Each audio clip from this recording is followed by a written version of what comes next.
435 of the 500 companies that appeared on the first Fortune 500 list in 1955 no longer appear on the list today.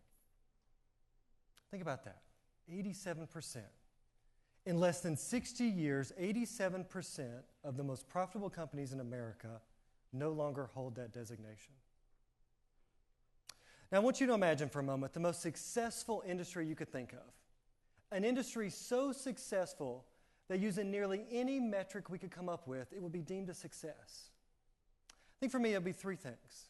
Have to thrive in globalization, lead with innovation, and survive through good and bad economic times.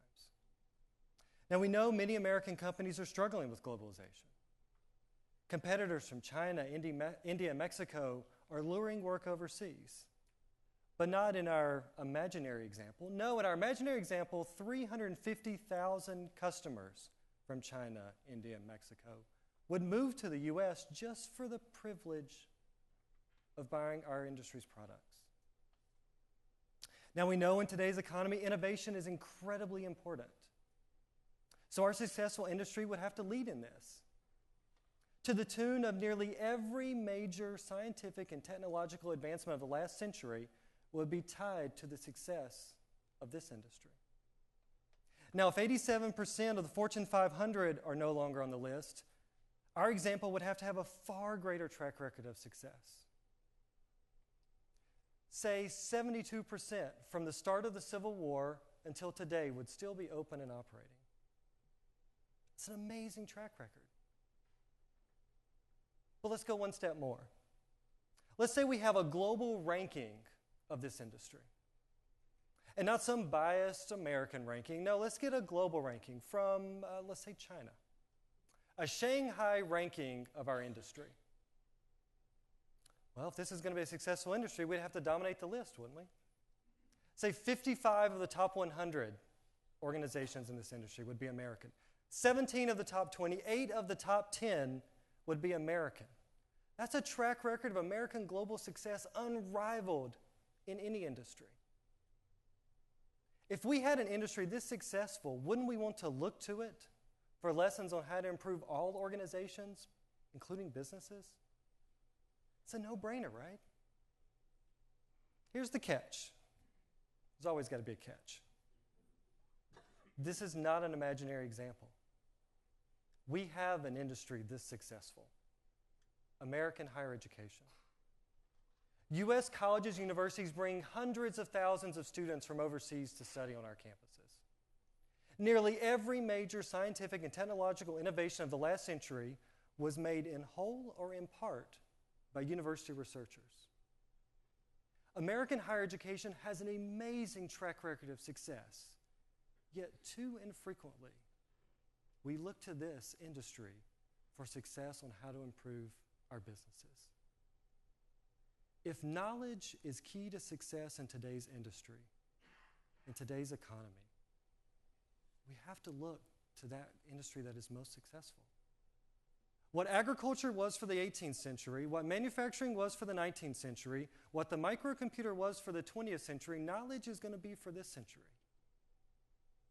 Colleges and universities are the greatest knowledge producers and disseminators that our society, that our planet has ever created. Shouldn't we learn a few lessons from them on how to improve our businesses? The colleges and universities attract smart and talented people. They spend a great deal of time and resources to bring the best people possible. An enormous amount of time and effort is made to make sure not only the students, faculty, everyone on campus is the best fit possible. A college community is diverse, it's inclusive, it's dedicated to learning, respect, and service.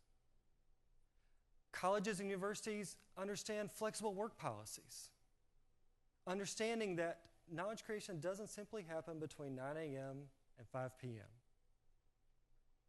Colleges and universities understand that creative and inventive people value autonomy, self-reliance, and mobility. Universities are built to support these ideals. Universities also support all ideas, from the kooky, we've got a few of those, to the awe-inspiring, and you have to have one to get the other. Before he was the genius of Apple, you know what Steve Jobs was doing? This was before the black turtleneck and the jeans. He was a barefoot hippie walking around Reed College studying really practical subjects: modern dance, Shakespeare, and calligraphy. The first computer may have been built in a garage in California, but the idea started on a college campus. Colleges and universities help people and grow their ideas. We develop a culture that allows them to grow and develop. From a convocation ceremony starting the end of the year to graduation celebrating the end, universities honor tradition and reward success. Universities do a great job of bringing people together. College logos, school colors, mascots, funny little hand signals we like to make, all bring people together in service of the institution. Fundamentally, the culture of higher education fosters collaboration. We collaborate with local communities and global partners. But at the end of the day, higher education works because we bring together people in service of learning and knowledge. Now, all these ideas are incredibly important, and businesses should take note, but there's an underlying principle here that's far more important, a principle that undergirds so much of the success that universities achieve. This is also, by the way, where nearly every critic of higher education gets it wrong. Nearly everyone. The principle is to change, but change slowly. Now, too many times people misinterpret slow change as not changing. There's a difference. Too many businesses seek to leap in to create the greatest new product, to follow the latest new fad, following the mantra of the customer is always right, and let's give the customer what they want. Now, I could do that. Congratulations, class, everybody gets an A. And I'm only going to teach you what you want to learn. But there's a few of my students here, and they'll tell you, I don't do either one of those things as much as they probably wish I would sometimes. No, instead, I use my knowledge and my experience to teach them what they need to know, not necessarily what they want to know. I hold them to rigorous standards, and I drive them towards learning that it may take years for them to fully realize is important for their personal and professional development. I do the slow, hard work of me and a group of students sitting around a seminar table, discussing ideas, knowledge, and research. It is hard, it is time-consuming, but it works. It truly works. Too many companies, too many businesses look for the quick fix or an overnight success. They change their business practices. They adjust their value proposition. They take on too much debt. They treat people like cogs in a machine. And ultimately, what happens? They fail. The secret sauce of higher education is that we change, but we change slowly. We debate everything. If you've ever been in a faculty meeting, we debate everything. Everything. We debate the impact on our students. We debate the impact on our institutions. We debate the impact on our mission, on our society. But at the end of the day,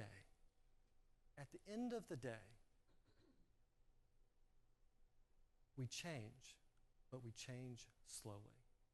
Never mistake slow change as not changing. In a world that is seemingly changing every day around us, the stability, the thoughtfulness, and yes, the strategy of slow change makes higher education the envy of the world. And that is why businesses should work like universities. Thank you.